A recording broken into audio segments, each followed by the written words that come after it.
Hadirin muslimin dan muslimat Allah Subhanahu wa taala sekalian. InsyaAllah sambung bacaan kitab kita Sistem Pusaka dalam Islam, muka surat 23. Pada perbincangan yang lepas kita ada berbicara berkenaan dengan rukun-rukun pusaka, arkanul irs. Tentang rukun-rukun pusaka, syarat pusaka ni mesti ada 3 ya, iaitu al-muwarris, al-waris dan juga al-maurus. Mesti ada orang yang mati, mesti ada orang yang nak terima ahli waris yang belum mati, dan juga mesti ada harta yang ditinggalkan oleh si mati.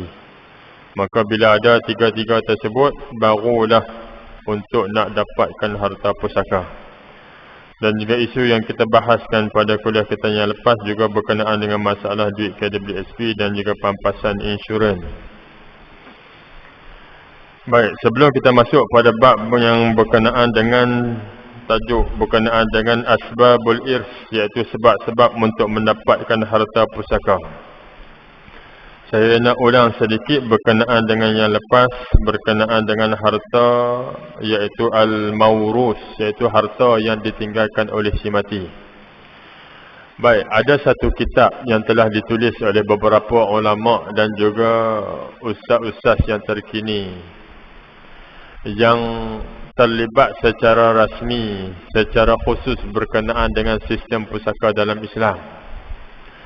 Antaranya yang disebutkan yang terjadi dalam masyarakat kita, isu berkenaan dengan harta, antara sebab harta itu tidak dibahagikan ataupun harta itu tidak diserahkan kepada ahli waris. Salah satu sebabnya ialah berkenaan dengan masalah tak ada seseorang yang mampu untuk menguruskan sebab tak ada kos, tak ada duit.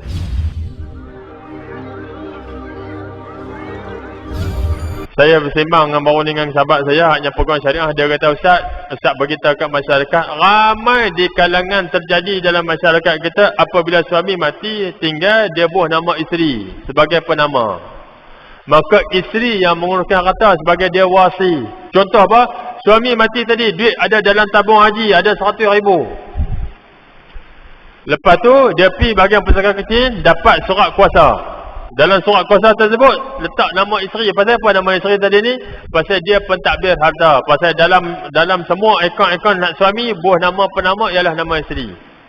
Isteri bawa surat tu pergi kat tabung haji. Bila pergi kat tabung haji, dapatlah bawa keluar duit 100,000 tadi ni. Si mati ni, kita hak mati apa? Kita ada mak ayah. Kita ada mak ayah, anak-anak tak ada. Ada kita suami isteri lah. Bila isteri mati tadi, ni hak kes berlaku. Apa dia? Isteri ni dia dapat ni pipi bahagian tabung haji, dapat keluar 100,000 tu. Bila keluar 100,000, dia balik rumah. Balik rumah mak pak mentua dia. Mak pak ayah kita lah.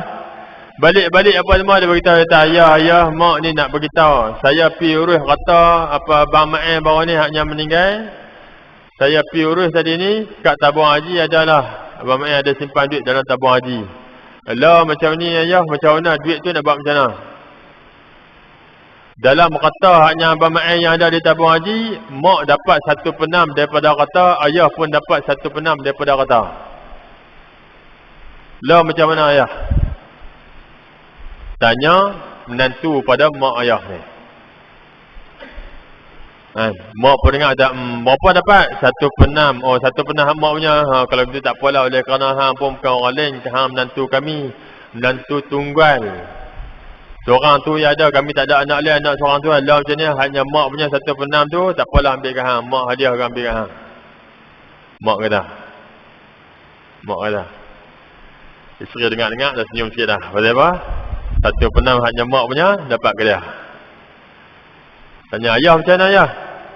Aku ni bukan tak ada duit, duit ada. 1/6 tu nak dapat ke ayah no. 1/6 tu banyak mana? Tak banyak mana ayah. 1/6 je pun, bukan 5/6. 5/6 banyak lah. Anak hak mandi pun pandai. Hak menantu ni pun, dia duk tanya, duk bagi tahu bagi ayah dia dalam kita harga. Berapa jumlah dah? Dah lah tak apalah 1/6 ke 1/3 lah ni berapa, 1/6 tu banyak mana? Berapa jumlah dah? Hanya daripada kata apa anak aku mak hak meninggal tu ni.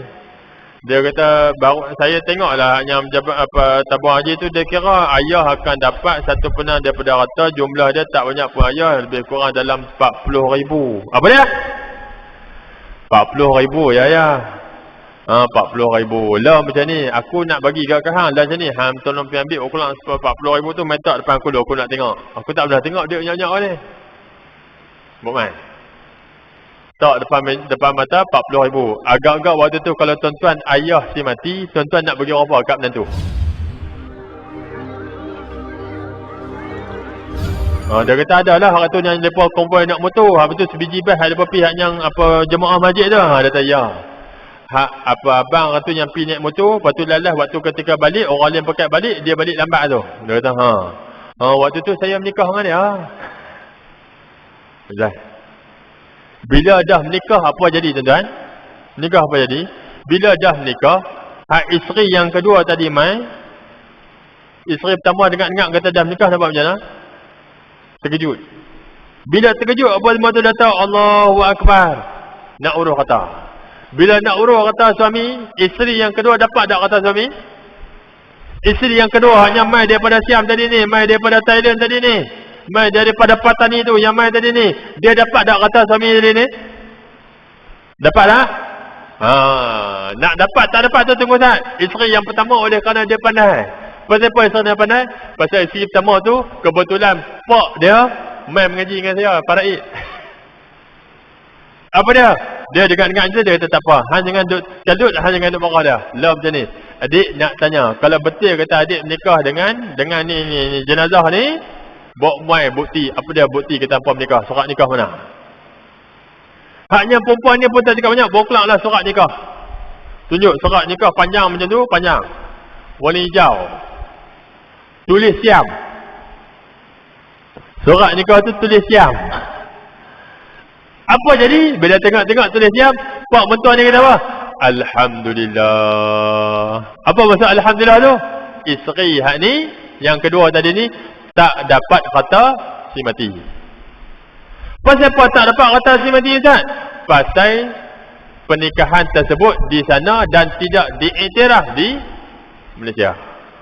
Dalam perundangan Malaysia dikata tak iktiraf. Pasal apa tak iktiraf?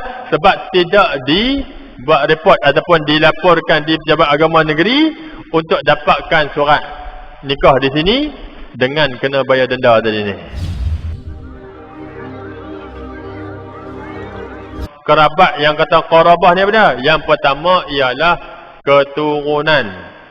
Keturunan apa dia? Anak, cucu, cicit sampai ke bawah tu. Maka itu keturunan si mati. Apabila si mati ni mati, maka dia ada keturunan dia. Anak, cucu, cicit dan sebagainya tu. Maka itulah yang akan mewarisi hartanya. Yang layak dapat sebab mendapat kata pusaka. Syarat nak dapat hak bawah contoh cicit ada. Cicit ni boleh dapat kata si mati tak? Syarat cicit nak dapat kata si mati, hak atas dia tak ada. Siapa yang tak ada? Cucu dan juga anak tak ada. Maka cicit akan dapat. Cicit boleh dapat. Ustaz, cucu boleh dapat kata si mati tak? Boleh. Cucu boleh dapat kata Tok Wan. Bila mana? Bila mak pak tadi ni, mak pak cucu tu dah meninggal dunia. Maksudnya apa? Anak si mati dah mati dulu daripada Tok Wan tadi ni. Maka barulah boleh dapat. Dia peringkat macam tu.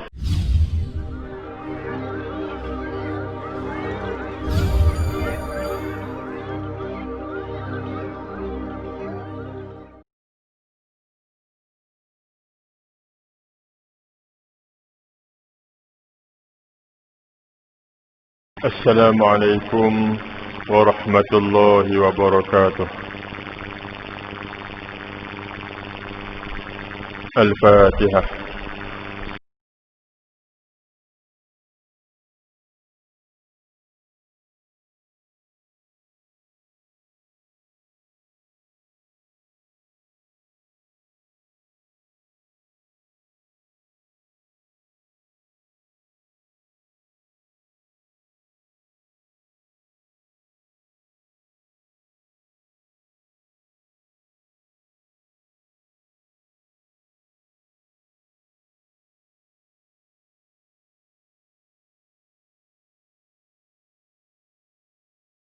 Alhamdulillah.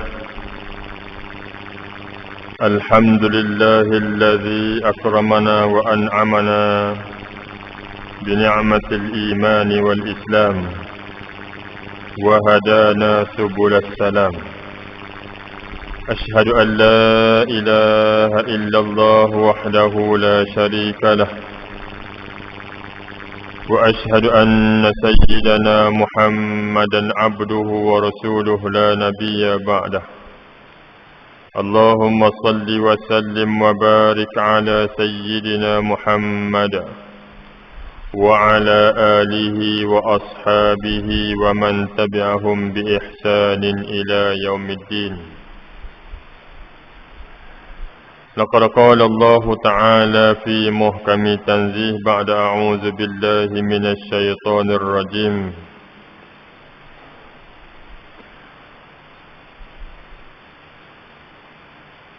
كتب عليكم إذا حضر أحدكم الموت إن ترك خيرا الوصية للوالدين والأقربين بالمعروف حقا على المتقين. صدق الله العظيم. Yang dimati Tuan Imam, yang dikasihi Tuan Pengurusi Masjid, ahli jawatan kuasa masjid, semua hadirin muslimin dan muslimat, mudah-mudahan kita sentiasa rahmat dan juga inayah Allah Subhanahu wa taala. Pertama dan samanya, sama-sama kita rafakkan rasa syukur kita pada Allah Subhanahu wa taala dengan sama-sama mengucapkan alhamdulillah. Kerana pada pagi ini Allah Subhanahu wa taala masih lagi memberi izin dan juga ruang kepada kita untuk kita hadir ke masjid pada pagi ini untuk laksanakan salat subuh secara berjamaah, dan juga Allah memberi ruang kepada kita untuk kita duduk sebentar dan sama-sama mengikuti kuliah pada pagi ini. Yang kedua, mari sama-sama kita bersalawat pada baginda Nabi sallallahu alaihi wasallam. Allahumma salli ala sayyidina Muhammad wa ala alihi wa ashabihi ajma'in. Mudah-mudahan dengan kita bersalawat pada baginda Nabi sallallahu alaihi wasallam kita mendapat syafaat daripada baginda Nabi sallallahu alaihi wasallam. Hadirin muslimin dan muslimat Allah Subhanahu wa taala sekalian. InsyaAllah sambung bacaan kitab kita Sistem Pusaka dalam Islam, muka surat 23. Pada perbincangan yang lepas kita ada berbicara berkenaan dengan rukun-rukun pusaka, arkanul irs. Tentang rukun-rukun pusaka, syarat pusaka ni mesti ada 3 ya, iaitu al-muwarris, al-waris dan juga al-mawrus. Mesti ada orang yang mati, mesti ada orang yang nak terima, ahli waris yang belum mati, dan juga mesti ada harta yang ditinggalkan oleh si mati. Maka bila ada 3 tersebut, barulah untuk nak dapatkan harta pusaka. Dan juga isu yang kita bahaskan pada kuliah kita yang lepas juga berkenaan dengan masalah duit KWSP dan juga pampasan insurans. Baik, sebelum kita masuk pada bab yang berkenaan dengan tajuk berkenaan dengan asbabul irs, iaitu sebab-sebab untuk mendapatkan harta pusaka, saya nak ulang sedikit berkenaan dengan yang lepas, berkenaan dengan harta, iaitu al-mawrus, iaitu harta yang ditinggalkan oleh si mati. Baik, ada satu kitab yang telah ditulis oleh beberapa ulama dan juga ustaz-ustaz yang terkini yang terlibat secara rasmi, secara khusus berkenaan dengan sistem pusaka dalam Islam. Antaranya yang disebutkan yang terjadi dalam masyarakat kita, isu berkenaan dengan harta, antara sebab harta itu tidak dibahagikan ataupun harta itu tidak diserahkan kepada ahli waris. Salah satu sebabnya ialah berkenaan dengan masalah tak ada seseorang yang mampu untuk menguruskan sebab tak ada kos, tak ada duit. Contoh macam ni, kisah dia apabila ayah mati, adik-beradik ada 4 orang. Bila ada adik-beradik 4 orang ni, kata ayah ada tak ada? Ada. Tapi kenapa tak urus nak bagi harta pada adik-beradik ni, 4 orang ni? Pasal nak pergi buat urusan tu semua guna duit. Semua guna duit. Antara alasan tak boleh nak urus bagi harta tu pasal apa? Pasal kami tak ada duit. Ni ayah hampa bukan ada duit ni harta dia, kita nak bagi, nak dapat harta ni. Ya, kata ayah tu ada, tapi masalah nak pi urus tu nak kena duit, nak kena kelak satu modal awal. Bila kena modal awal tu duit tak ada, masing-masing tak urus. Maka sebab itulah dalam hal ini cara kaedahnya ialah dengan ahli waris boleh pakat. Cara pakat macam mana? Panggil semua adik-beradik tadi ni 4 orang, mak pun ada, beritahu mak macam ni, kata ayah ni ada sekian banyak ni semua ni. Saya nak pergi buat urusan. Ataupun di antara kita ni 4 orang ni siapa nak pergi buat urusan. Orang yang pergi buat urusan ni dia boleh ambil duit yang ada ayah ni, maka kata haknya duit urusan tu ialah ditolak daripada kata ayah. Katakanlah duit ayah tu waktu tu tinggal ayah mati ada 100,000. Bila duit ayah ada 100,000, kos nak menguruskan harta pusaka sebelum harta tu dibahagikan ialah lebih kurang dalam RM3,000. Maka ambil RM3,000 daripada duit ayah 100,000 tu untuk kos urusan. Bakinya itu barulah dibahagi secara faraid. Sepakat. Kenapa kena sepakat macam tu? Kalau hampa tak sepakat, kata, oh tak boleh, 3,000 tu termasuk harta pusaka, tak boleh, kami tak mau bagi. Maka tak mau bagi, siapa nak urus? Dia tak selesai. Maka kena jelas tu. Syarat dia kena sepakat, panggil semua ahli waris supaya setuju untuk digunakan harta hak ayah tadi ni untuk menguruskan harta. Ustaz, kalau seorang tak setuju macam mana Ustaz? Tak boleh ambil. Pasal apa? Sebab itu harta pusaka. Kalau hang tak setuju boleh. Dengan kata nanti kata hang mungkin tak dapat. Pasal apa tak dapat? Pasal tadi tak boleh nak urus. Macam tu soalannya.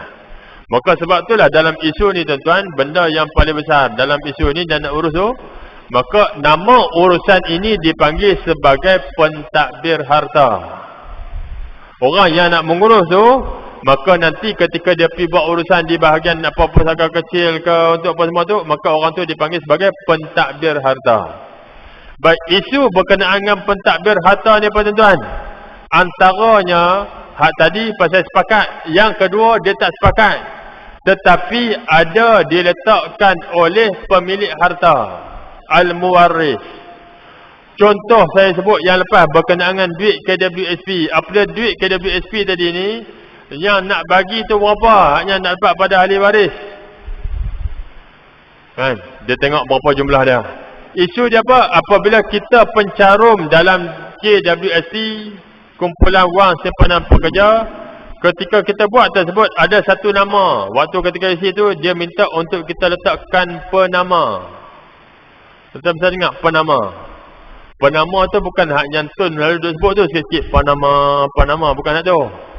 Ni penama ni apa dia? Orang yang akan menguruskan harta si mati setelah si mati meninggal dunia.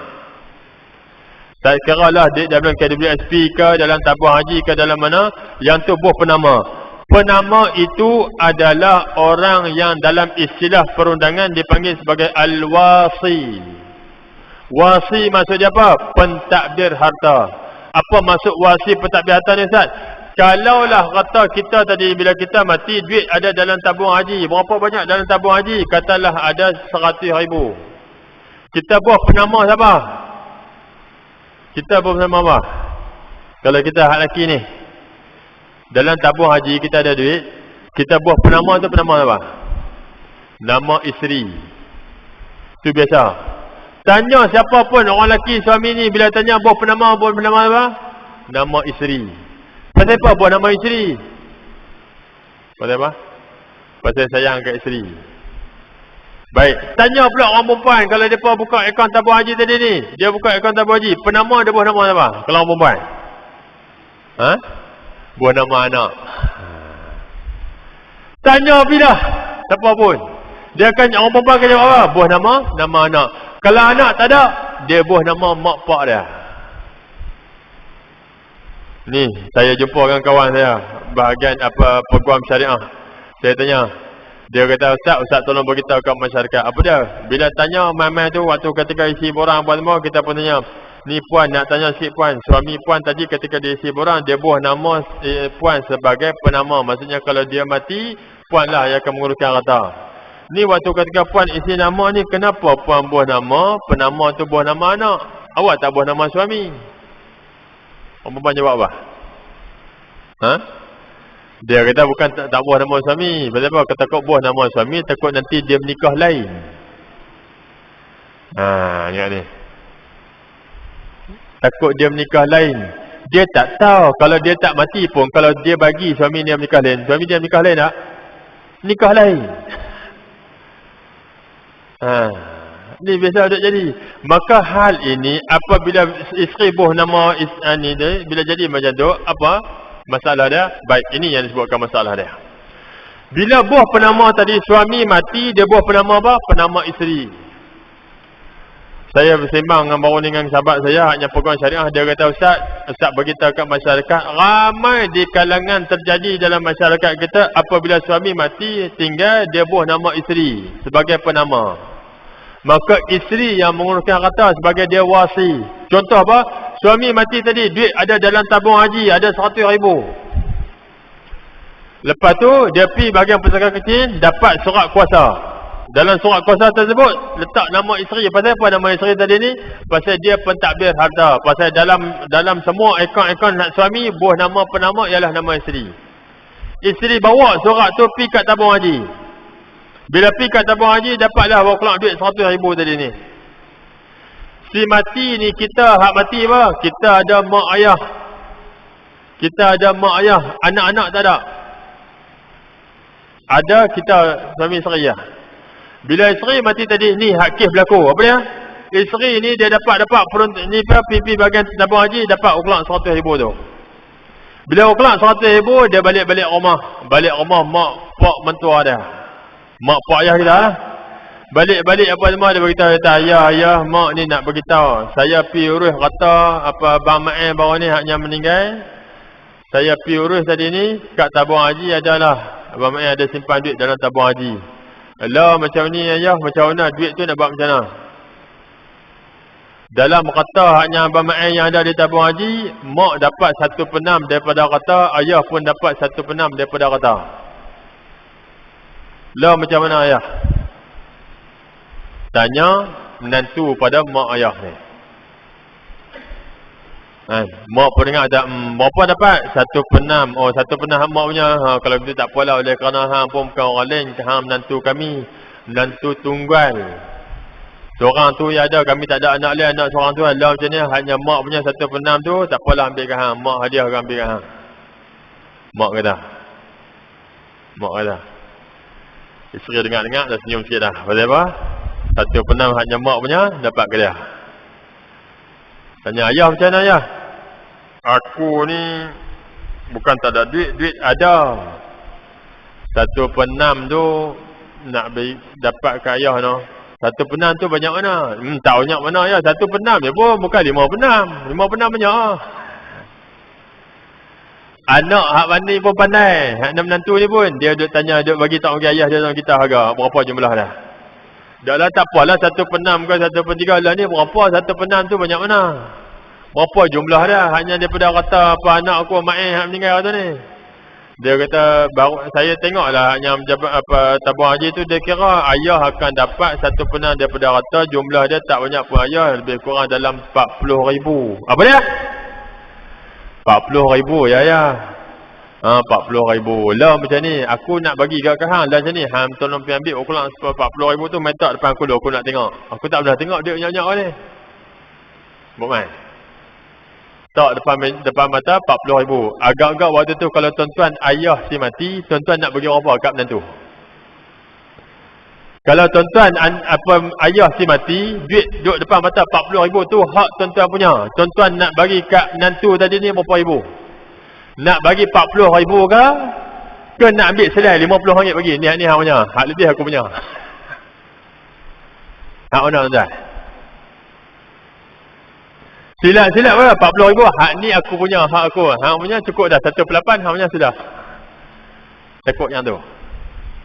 Hak jadi masyarakat macam mana? Isteri ni dia bersikap oleh kerana tadi ni dia tahu jumlah harta suami banyak. Dia tak sebut sampai sudah kepada pak mentua dia bahawasanya berapa jumlah yang pak mentua dapat. Dia hanya disebut 1/6-nya. Sedangkan dalam faraid pada tadi ni, kalaulah suami mati ada 100,000, isteri hanya dapat 1/8 daripada harta. 1/8 daripada harta. Tuan, mak dapat 1/6, ayah dapat 1/6 plus tambah dengan asabah baki harta. Maksudnya berapa? Isteri akan dapat 30,000, anak mak dapat 40,000, ayah dapat 40,000. Tu. Ketika saat tu dapat tadi ni, hanya isteri dapat 1/8 daripada harta tadi. Kan? Dapat. Bila dapat tadi ni, hak selebih baki daripada harta tu dapat ke apa? Dapat ke pak. Kira mai pak dapat berapa jumlah dia? Pi mai lebih kurang dalam 55,000 dapat ke pak. Pasal apa pak dapat banyak? Pasal tak ada anak. Tapi oleh kerana isteri dia bersikap apa? Dia tak mau beritahu jumlah sampai lalai pak kata, tak apalah, ham kan ada orang lain, ham nantu kami juga ambil hang semua. Ni dah. Sikap apabila hal ni terjadi, hak boh penama tu elok dah. Saya cakap isteri bersikap curang ketika membahagikan harta pusaka, dia tak bagi hak pada mak ayah si mati. Ni hadap jadi dalam masyarakat. Bila buah nama tadi ni. Kena pula celah-celah tu pula. Oi, dia ni ada anak dia pula tadi oleh kerana isteri duduk di Kuala Lumpur. Kerja di Kuala Lumpur, suami kerja di kampung dekat sini. Dia kata anak-anak duduk dengan suami, ketika suami mati, anak-anak tu dia biar duduk dengan mak pak mentua dia. Duduk dengan Tok Wan. Bila duduk dengan Tok Wan, duit hanya kata suami tadi apa? Dia bagi tanya ayah ni, saya bagi kat ayah untuk nak jaga anak-anak saya ni, bagi 3,000. Dia balik pergi duduk sana, tengah habis. 100,000 hak dia dapat tadi, habis kat dia seorang. Dia tak bagi tahu dah. Pun ada. Satu. Okey, yang kedua tuan-tuan, dalam masalah penama tuan-tuan, apabila isteri tadi ni, isteri apabila dia mati, dalam penama tersebut dia tak boh nama suami. Pasal apa? Takut suami menikah lain. Dia boh nama apa? Boh nama anak. Apa kesan dia boh nama anak, Ustaz? Kalau anak itu baru berumur 10 tahun. Anak berumur apa? Umur baru 10 tahun. Umur baru 10 tahun, dia boh nama anak, isteri mati. Bila isteri mati, harta isteri yang ada dalam tabung haji tersebut, siapa yang boleh keluarkan? Anak. Pasal apa anak? Pasal anak tu sebagai penama wasi. Maka syarat dalam perundangan di Malaysia pula, untuk nak menguruskan harta, sekurang-kurang umur yang boleh menguruskan harta sebagai wasi pentadbir harta tersebut ialah berumur 18 tahun. Sekarang anak umur berapa? 10 tahun. Maksud dia apa? Kata isteri tu akan tinggal duduk dalam tu, tak boleh buat apa sampailah anak tadi berumur 18 tahun. Tu kesannya. Buah nama anak. Ustaz, macam mana Ustaz? Suami duduk ada ni, apa? Boleh, suami nak pergi urus, nak pergi tukar, nak minta untuk nak keluarkan duit tu, boleh tak? Boleh. Tapi urusan dia amat sulit dan memang payah. Pasal apa? Pasal ketika saat itu, orang yang nak bagi kuasa tu, contoh pergi bahagian pusaka kecil, nak untuk apa, nak pergi buat satu surat, kata okey lah ni, hak asal buah nama anak tadi ni, kita boleh keluar surat untuk atas nama suami. Kita pergi mohon, kata ni, saya ni suami si mati dah ni, saya nak uruskan kata dia yang ada tabung haji, saya nak minta surat kuasa. Apa jawab di bahagian pengurusan tersebut, pejabat? Dia kata, minta maaf tuan, kami bukan tak boleh nak bagi ke tuan, walaupun memang benar bukti tuan ni suami si mati, tetapi si pemilik harta ini tak percaya ke tuan. Macam mana tak percaya? Pasal dia tak buah nama tuan, dia buah nama anak. Maksud dia apa? Isteri tu pun tak percaya pada tuan, maka dia tak buah nama tuan. Ke sana. Maka suami tak boleh ambil, duduk simpan tu, tunggulah 8 tahun. Setelah tu pula tak ada 8 tahun, 7 tahun 11 bulan, suami pula meninggal dunia. Maka tak dapatlah kata, dia tak dapat nak merasai harta isteri dia. Dua. Dan juga ada yang isteri ni ketika saat nak buah penama, dia bukan tak kat buah nama tak buah ni. Nama suami, nama anak pun tak boh. Pasal apa tak boh nama anak? Pasal anak kecil lagi je tahu. Dia boh nama mak pak dia. Waktu ketika isteri mati, mak pak umur 95. Jalan pun tak boleh harap duduk atas kaki dia. Payah tak tuan-tuan? Jadi sukar juga nak uruskan harta. Maka keadaan kesimpulan dalam hal tu dalam masalah penama macam mana? Bincang elok-elok dalam menguruskan harta dan penyelesaian bagi isu masalah penama apa dia tuan-tuan? Iaitu dengan kita menulis satu surat. Dia dipanggil dalam surat tersebut ialah hibah amanah. Surat hibah amanah. InsyaAllah tuan-tuan, kuliah kita akan datang. Saya akan melampirkan bagi pada tuan-tuan satu draft surat hibah amanah. Surat hibah amanah tu tuan-tuan boleh tukar. Maksudnya hanya bahagian buah nama orang tu, tuan-tuan buah nama tuan-tuan. Dalam tu tuan-tuan boleh perinci tentang nak bagi kata siapa yang layak untuk menguruskan kata. Contoh dalam surat hibah amanah tu kita tulis, saya nama Sipulan bin Sipulan dengan ini, dengan waras akal dan juga tanpa paksaan. Saya menulis wasiat ataupun hibah ini untuk menguruskan harta saya setelah saya mati. Maka dengan ini, harta saya setelah saya mati, saya akan serahkan untuk diuruskan oleh Sipulan bin Sipulan. Nama siapa? Contoh, kalau katalah kita buat nama anak. Jika anak saya ini, nama Sipulan bin Sipulan ini masih lagi di bawah umur, maka hak untuk mentadbirkan harta ni bertukar milik kepada nama Sipulan bin Sipulan. Dalam draft hibah amanah tu telah diperincikan siapa yang nak menguruskan harta.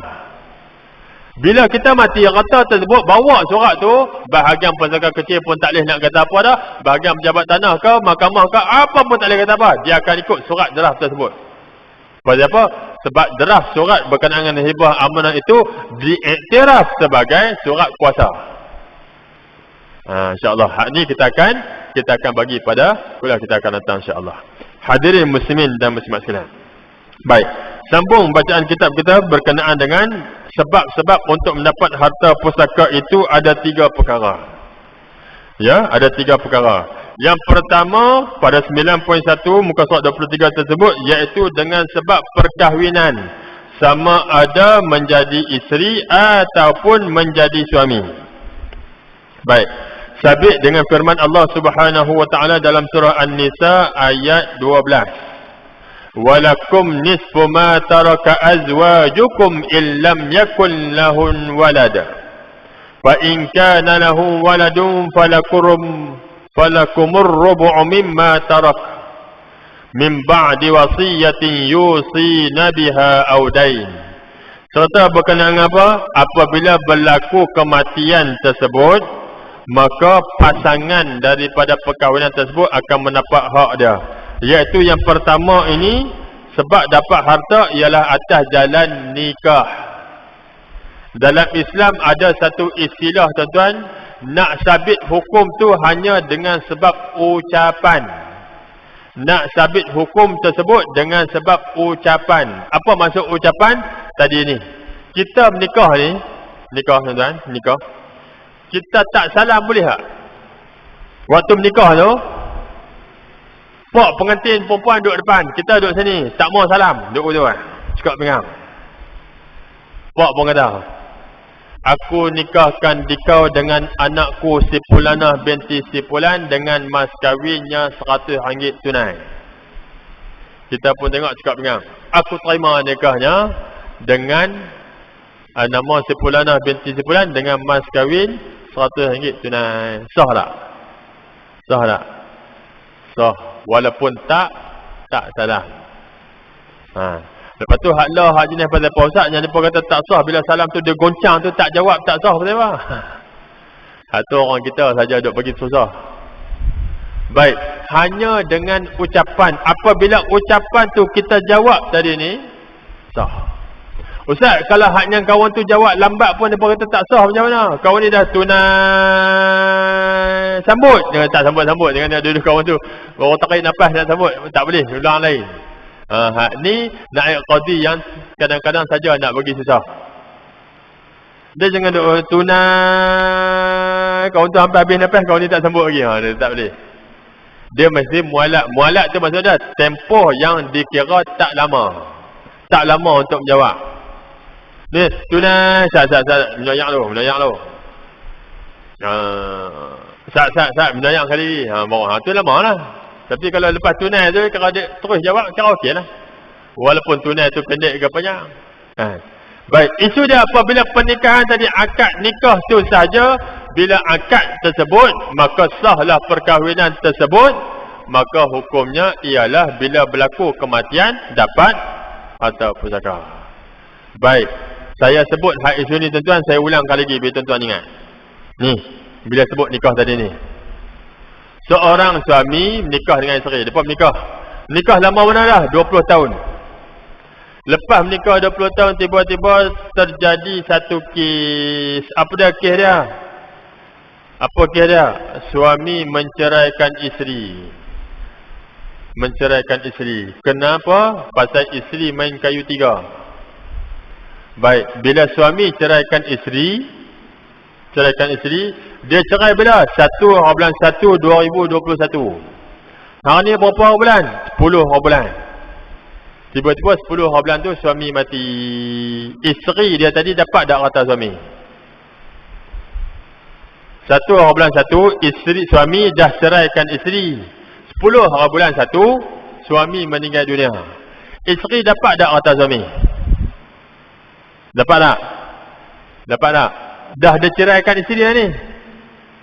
Suami dah ceraikan isteri dah. 1/1 tu ni. 10 bulan hari ni suami meninggal dunia. Isteri dapat tak harta suami? Dapat. Pasal apa dapat? Dalam iddah. Bila dalam iddah, isteri dapat harta suami. Yang tu pertama, jalan. Baik, yang kedua. Pasangan suami isteri baru menikah. Menikah kat mana? Menikah kat pejabat agama. Lah ni SOP. Lepas angkat nikah di pejabat agama, siapa yang angkat nikah? Pak mentua angkat nikah. Lepas selesai angkat nikah, turunlah daripada pejabat agama. Turun daripada pejabat agama, pengantin lelaki ni tergeleceh tangga. Jatuh gudu sampai ke bawah. Meninggal dunia suami ni. Soalan dia, isteri dia tadi ni dapat tak harta suami? Tak ada nak buat apa lagi ni, baru lepas angkat nikah. Suami tadi ni baru nikah ni, baru lepas angkat nikah tadi. Menikah pukul 11 pagi. Habis selesai angkat nikah 11 suku, tengah duduk turun, habis selesai urusan turun tu jatuh tangga. Pakai kasut, waktu tu pakai kasut jepun. Turun jatuh mati. Isteri dapat tak harta suami? Isteri dapat tak harta suami? Tak ada nak buat apa lagi. Bersama pun belum lagi, tapi meninggal dunia, jatuh hari ni. Baru lepas angkat nikah. Isteri dapat tak harta suami? Dapat. Pasal apa dapat?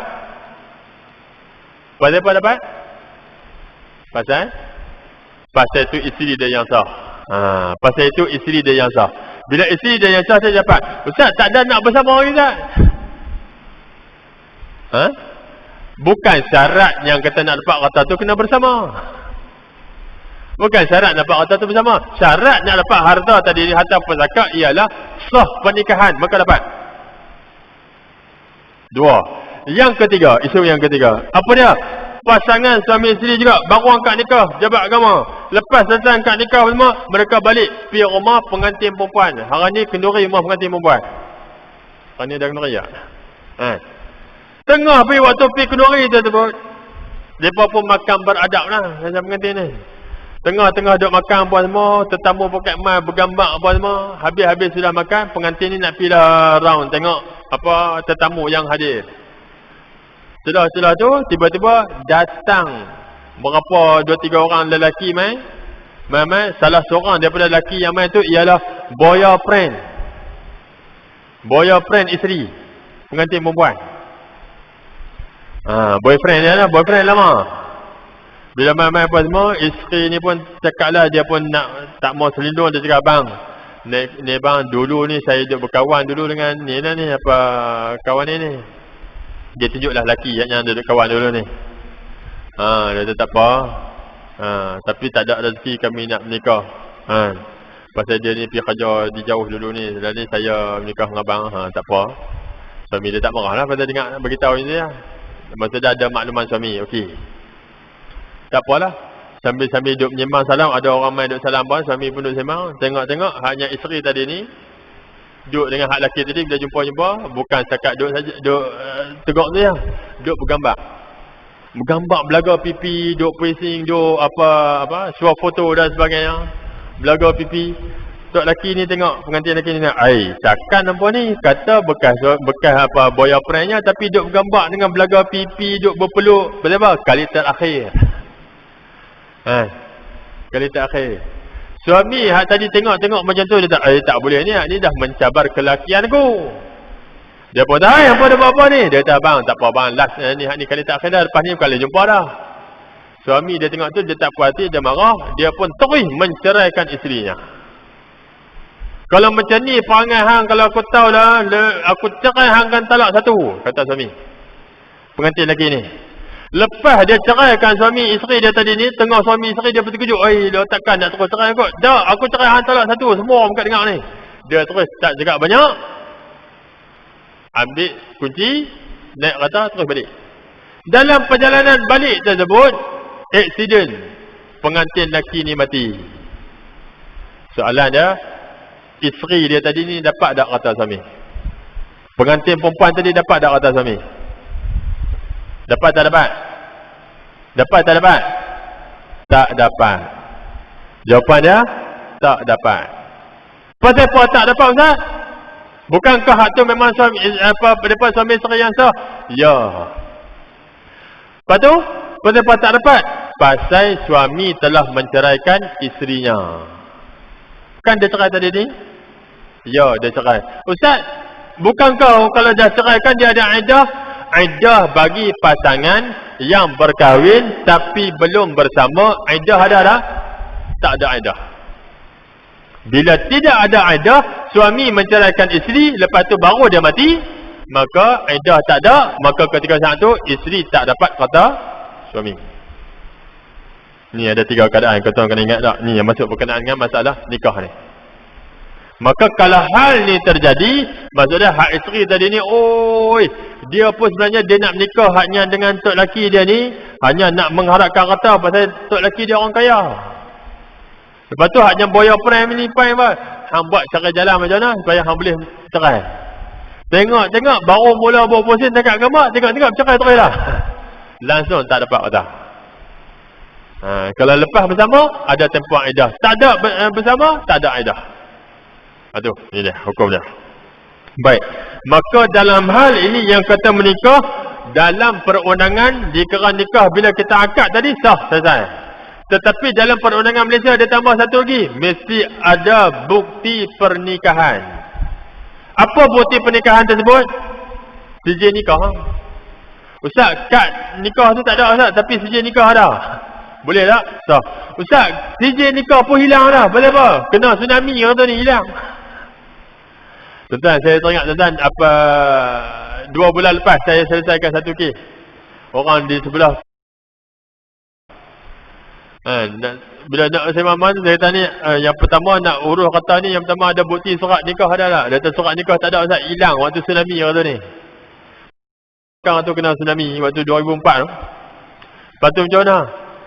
Dia kata kalau tak ada surat nikah, kata tu tak dapat ke suami, tak dapat kata isteri, isteri tak dapat kata suami. Lepas tu kata saya dapat ke siapa Ustaz? Dapat kat saya, saya. Dia dengan kata biar betul Ustaz ni. Pi pejabat agama minta.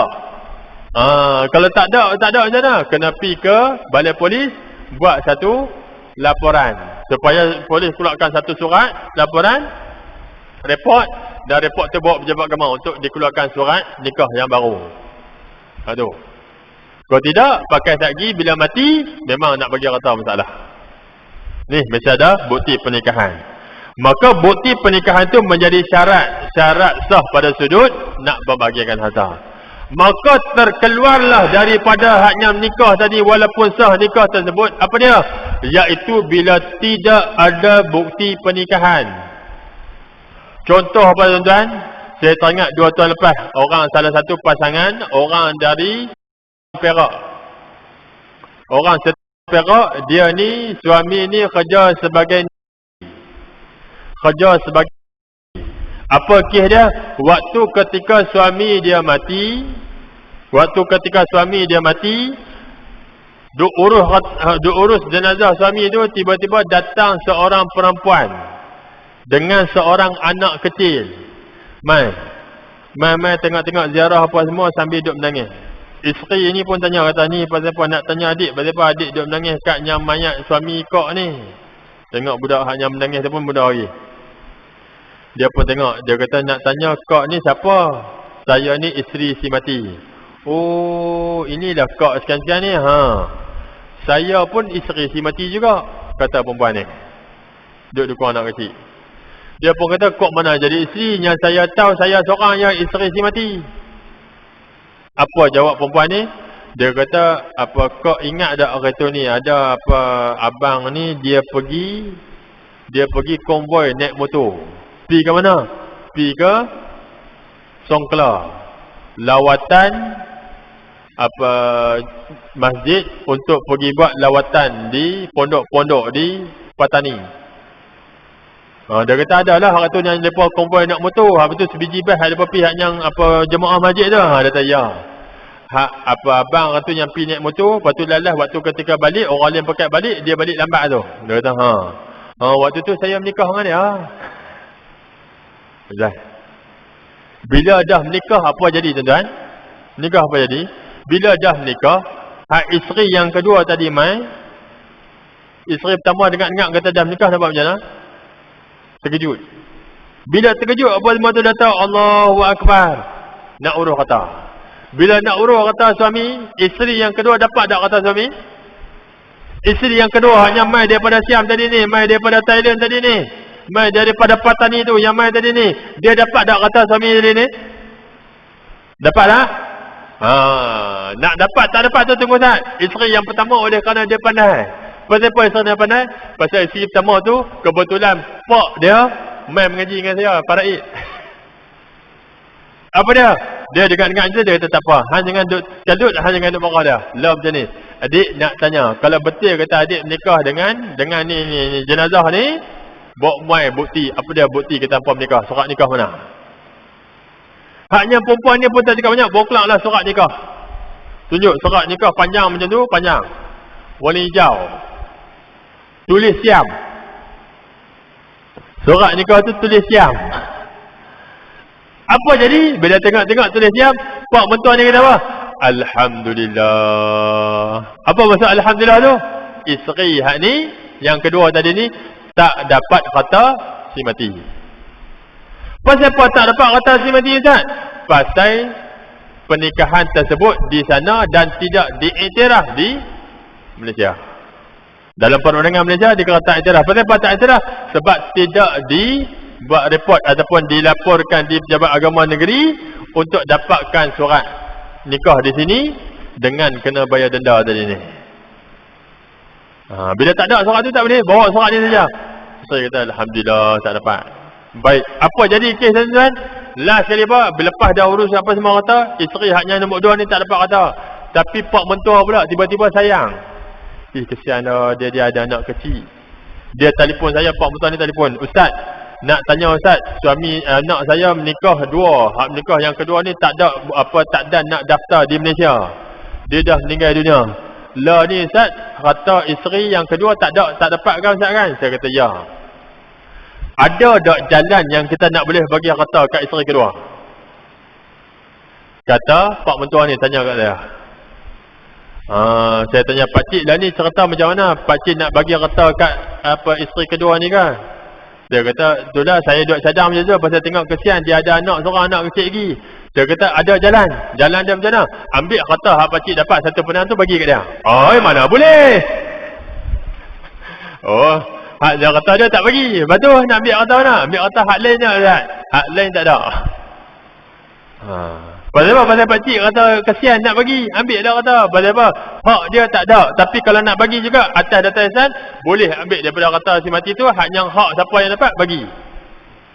Tapi yang kesian tu pakcik seorang ya. Pakcik dah bagi ke dia. Oh, kalau kata tak boleh ya Ustaz. Tu kalau kata nak bagi juga, saya kelas nak bagi banyak mana Ustaz. Nak bagi banyak mana tu pulang pakcik. Pakcik nak bagi semua pun tak apa. Pakcik nak bagi sikit pun tak apa. Pasal nak bagi. Nak bagi tu bukan masuk dalam faraid. Oh, lagu tu orang. Ha, okey, faham. Tu masuk dah. Okey, jelas tuan-tuan? Tu keadaan dia. Agak-agak tuan-tuan, kalau tuan-tuan anak tuan-tuan buat macam tu lah, ada isteri kedua. Tuan-tuan pula tengok waktu ketika bagi kata, tuan-tuan dapatlah tak banyak pun 100,000. Tuan-tuan nak bagi berapa kat menantu baru tu? Menantu baru tu nak bagi berapa? Ha? Nak bagi berapa? Ha. Pecah banyak kali kan nak bagi berapa ni. Ha. Tengok dulu, ha ni adik-beradik macam mana tengok, orang kaya tak bagi. Kalau miskin kok gagah bagi. Tu pun kalau kita tak ada hutang banyak. Kalau kita pun hutang banyak, ya 100,000 aku ni banyak hutang pun kalau selesai habis dah ni tinggal 10,000 ya tak boleh bagi. Tak bagi juga. Okey, ni yang pertama. Baik, maksudnya ialah apa? Yang pertama, kalau menikah di luar daripada negara mesti dapat pengesahan daripada Malaysia. Satu. Yang kedua, itu dalam masalah nikah dia, iaitu apabila nikah berlainan agama. Apa isu dia Ustaz? Contoh macam ni. Ada pasangan suami isteri, mereka ni asalnya belum masuk Islam. Orang Hindu contohnya. Tiba-tiba salah seorang daripada pasangan ni masuk Islam. Lepas dia masuk Islam 6 bulan lepas tu dia meninggal dunia. Isteri dia tak masuk Islam. Bila dia masuk Islam, dia tak duduk sama isteri dia. Tengok-tengok lepas 6 bulan tersebut, suami ni meninggal dunia. Suami dah masuk Islam, isteri tak masuk Islam. Isteri dapat tak harta suami? Isteri dapat tak harta suami tadi ni? Tak dapat. Pasal apa tak dapat? Sebab mereka menikah tapi dah berlainan agama. Maka suami hak tadi ni bila dia mati, harta dia banyak mana sekalipun, isteri nak tuntut boleh tak boleh? Tak ada jalan nak tuntut. Kenapa tak jalan tuntut? Sebab berlainan agama. Bila suami pula waktu ketika nak pi isteri pula pi buat tuntutan di bahagian pusaka kecil kan nak pi tuntut, dia pun tengok, oh haknya pasangan ni yang mati ada rekod dalam pendaftaran bahawa memang dia dah masuk agama Islam. Bila dah daftar masuk agama Islam, kamu sebagai isteri yang masih lagi kekal beragama Hindu, kamu tak dapat harta si mati. Jelas. Bila benar agama. Baik, dua. Yang ketiga, isu dalam masalah nikah apa tuan-tuan? Apabila menikah itu nikah dengan seorang pasangan yang berfahaman Syiah. Tuan-tuan, Syiah. Ada tak masyarakat kita tuan-tuan? Ada. Kat mana tuan-tuan? Dalam Perak pun ada. Kat mana tuan-tuan yang ada hanya orang duduk fahaman Syiah ni tuan-tuan? Bukan tempat lain pun, tak jauh pada kita ni, kawasan dekat kita juga. Saya pernah jumpa tuan-tuan, satu tempat, satu pasangan suami isteri. Isteri duduk main mengaji, suami berfahaman Syiah. Di mana tuan-tuan? Di Parit Buntar. Yang saya pernah jumpa. Isteri main jumpa, dia sama, Ustaz, lah macam mana Ustaz? Dikira macam mana? Bila memang sah jelas isteri suami ini yang berfahaman Syiah dan dia pun declare secara jelas kata dia menganut fahaman Syiah, maka ketika saat itu apabila berlaku kematian, suami takkan dapat harta isteri sebab dia fahaman Syiah. Sebab Syiah ni di Malaysia telah diiktirafkan sebagai bukan satu agama ataupun terkeluar daripada agama Islam. Tak boleh. Ustaz, kalau tak declare Ustaz, tapi isteri duk sebut dengan jelas, dia rumah ada bukti, masuk dalam rumah dia, oh dalam satu bilik memang oh dengan apa ada batu Karbala-nya, dengan ada gambar Ayatullah Khomeini dan sebagainya.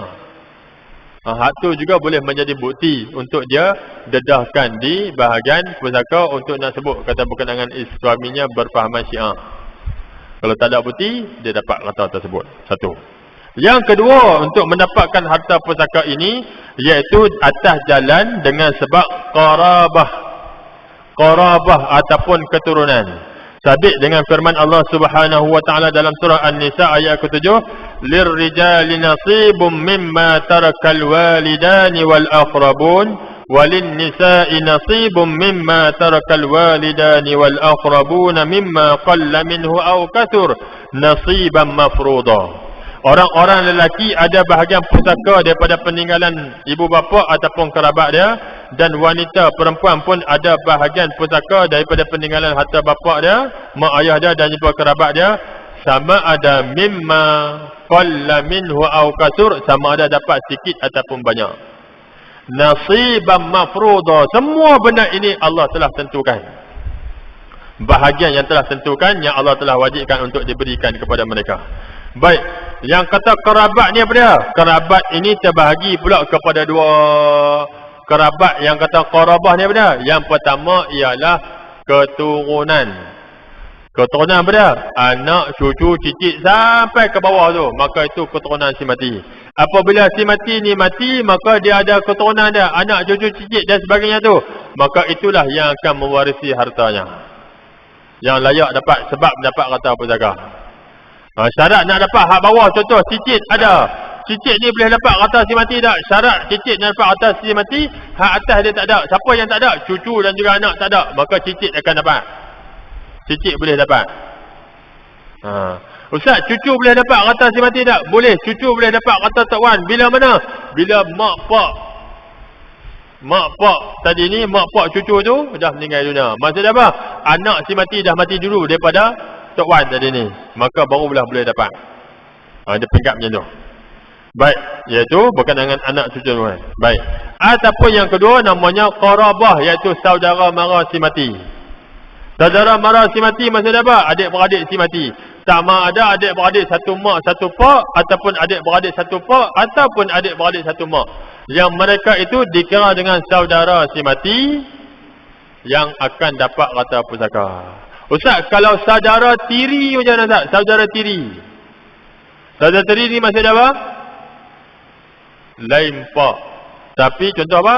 Kita menikah, kita ada anak, kita ada apa, ayah kita mak meninggal dah.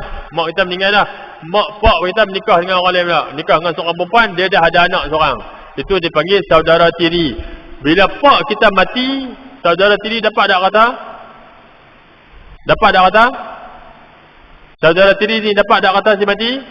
Tak dapat. Pasal apa? Dia bukan, pak tu bukan pak dia, pak tiri dia, maka tak dapat kata. Yang dapat ialah memang ada kaitan sungguh. Contoh apa?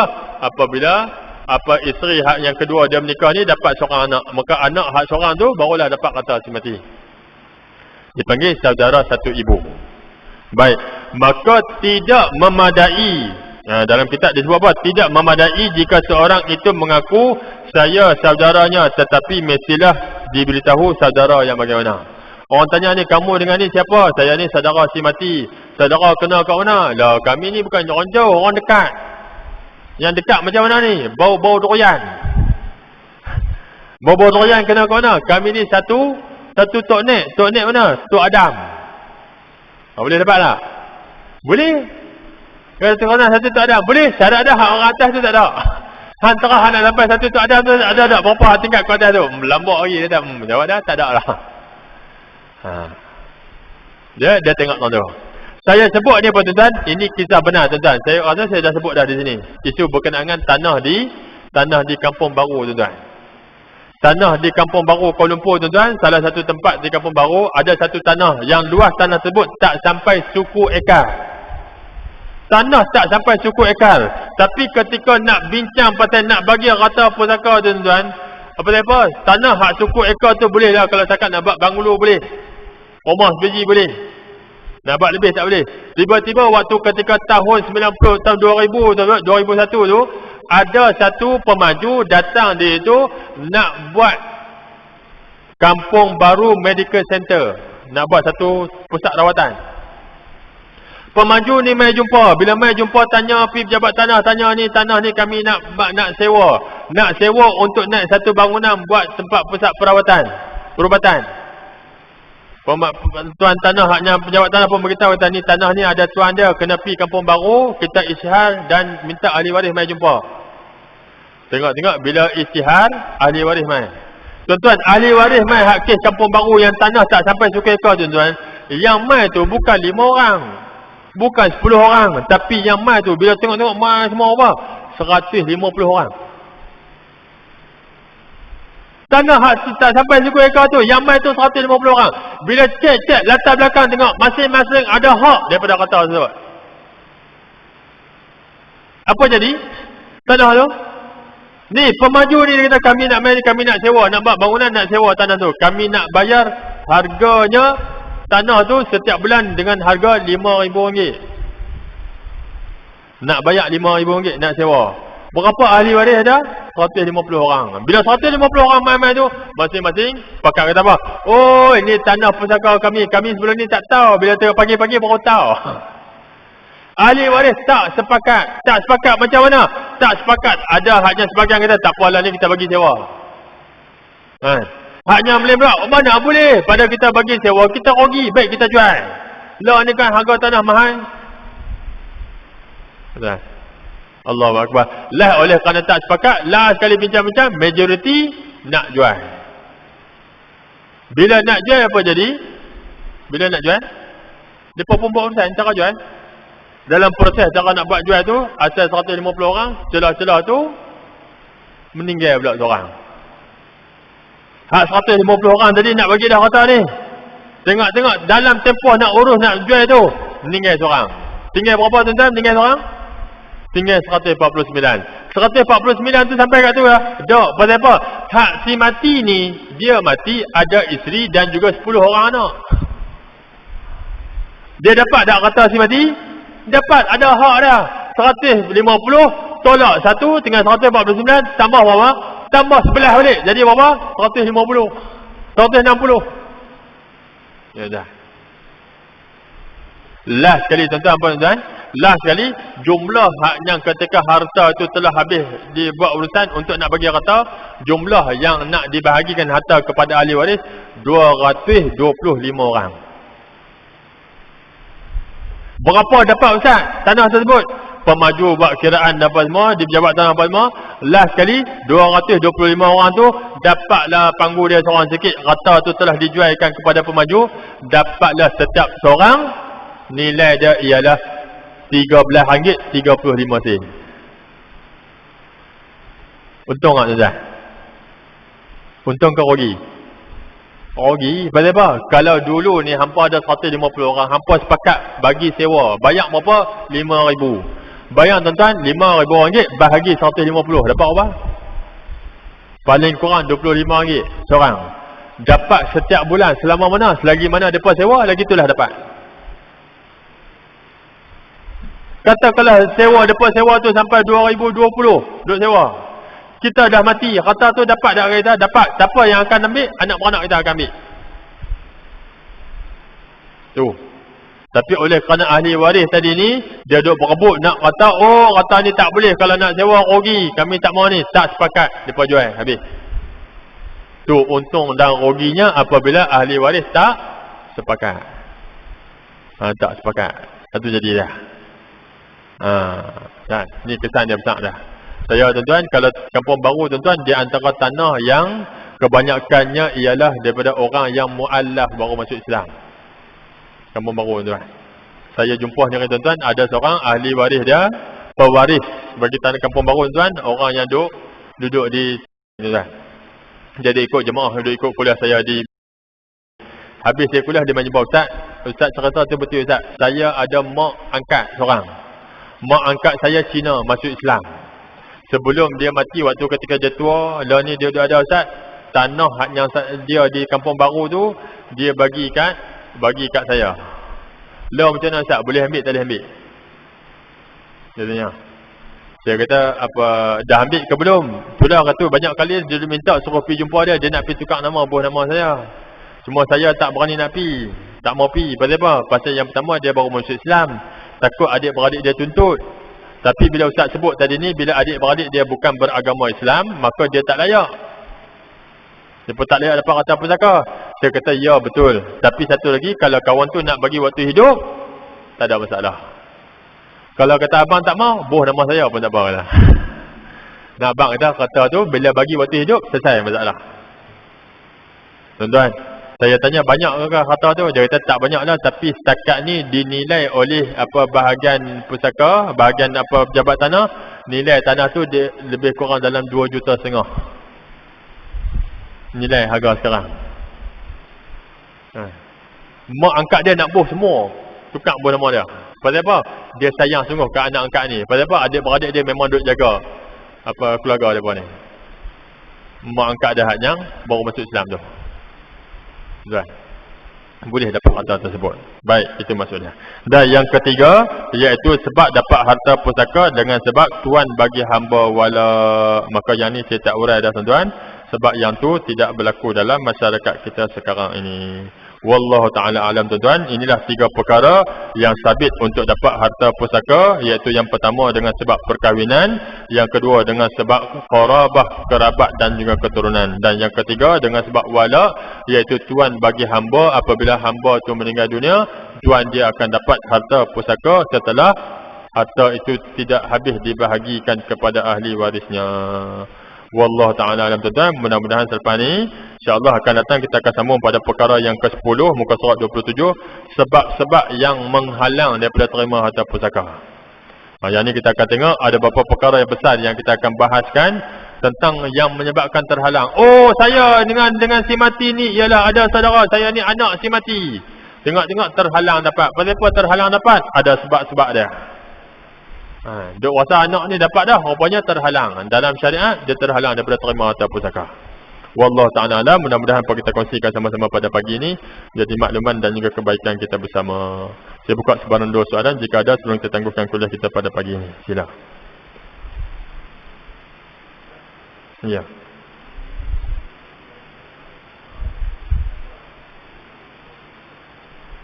Ya. Baik, hadirin muslimin dan muslimat sekalian. Jenis-jenis harta yang boleh dikirakan sebagai harta pusaka, iaitunya disebutkan dia ada 2 keadaan disebutkan dalam kitabnya, iaitu ada harta yang beralih dan juga harta yang tidak beralih. Harta beralih berapa? Harta yang boleh berubah di mana-mana. Kereta, kenderaan dan sebagainya, duit ringgit dan sebagainya. Harta tidak beralih, contoh macam rumah, tanah dan sebagainya. Dan tanah tu bila tak boleh beralih, maka yang semua harta tersebut untuk pembahagian harta pusaka dinilaikan.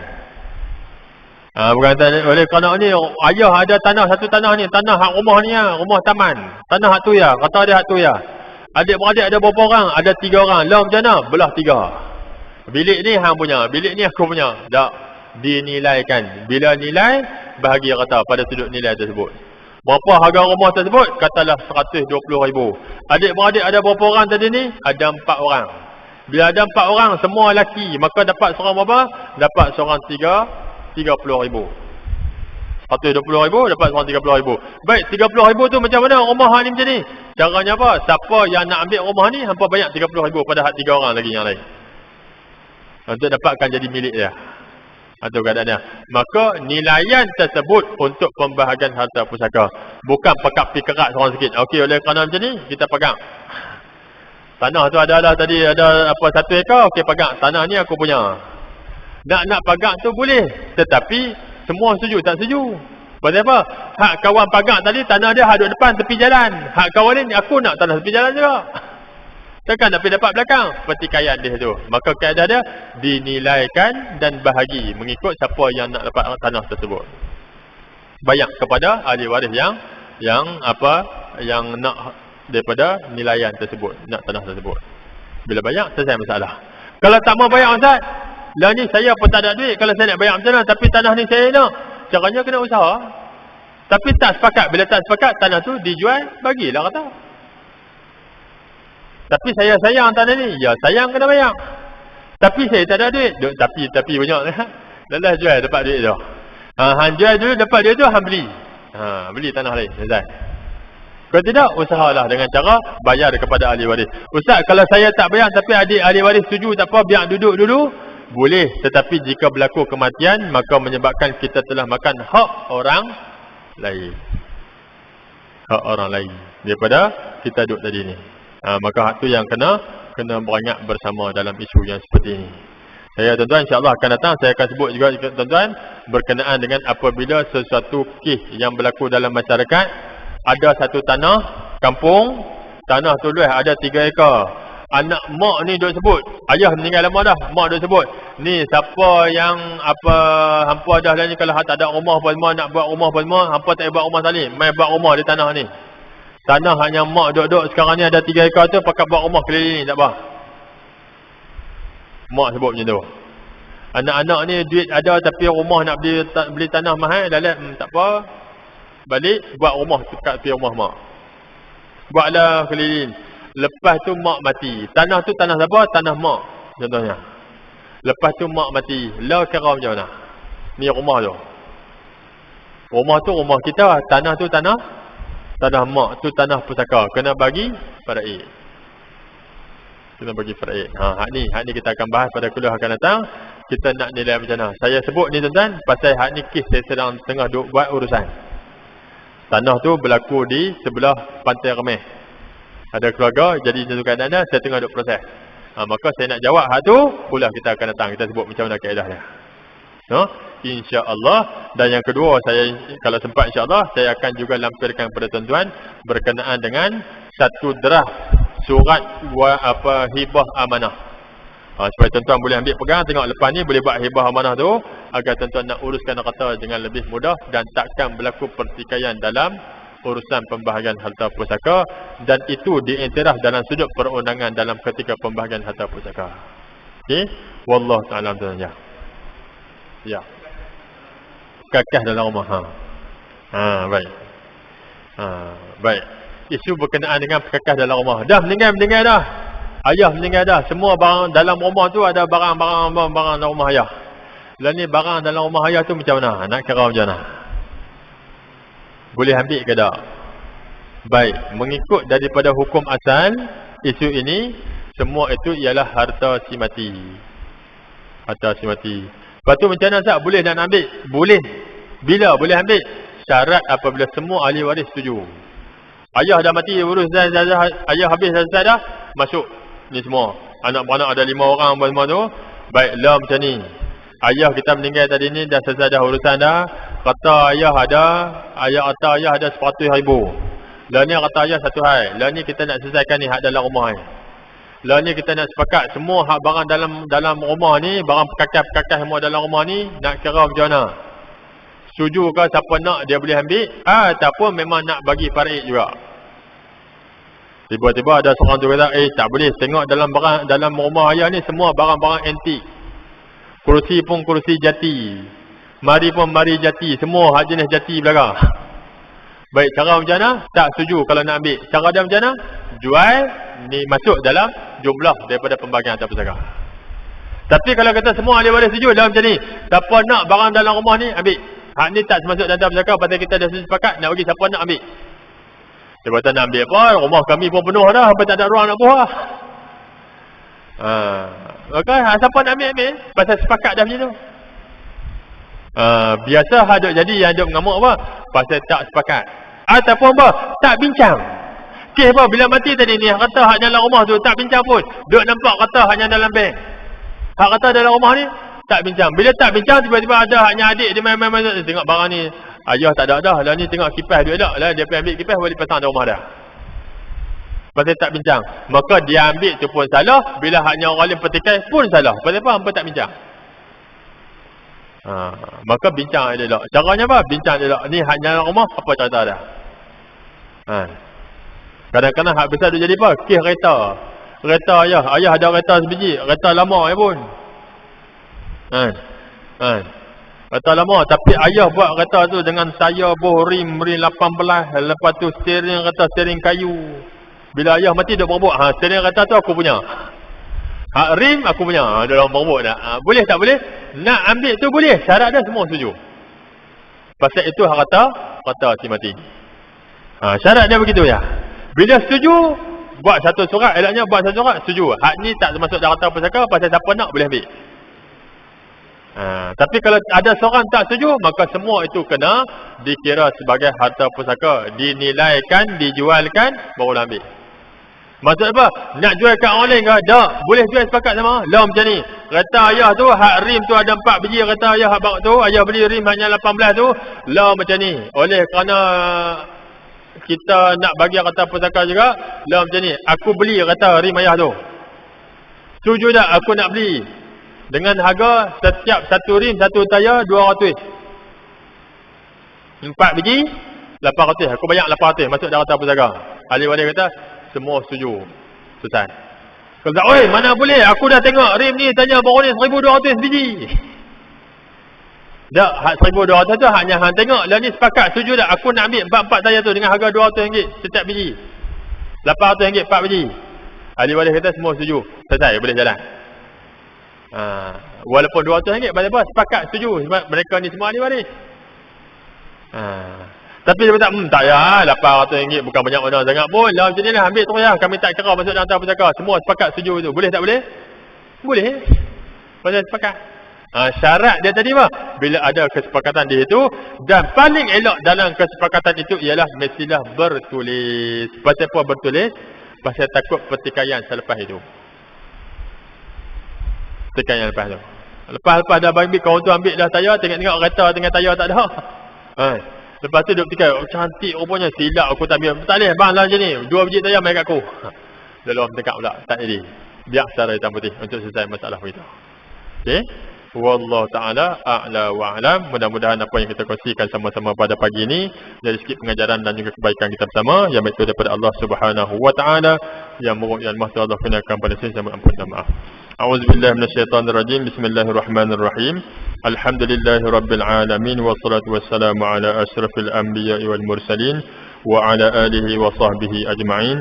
Radina billahi rabba wa bil islami dina wa bi Muhammadin nabiyyan wa rasula. اللهم افتح علينا فتوح العارفين وارزقنا فهم النبيين بجاه خاتم المرسلين. اللهم فقهنا في الدين وعلمنا تأويل واهدنا إلى صراطك المستقيم. اللهم أرنا الحق حقا اتباعه وأرنا الباطل باطلا وارزقنا اجتنابه.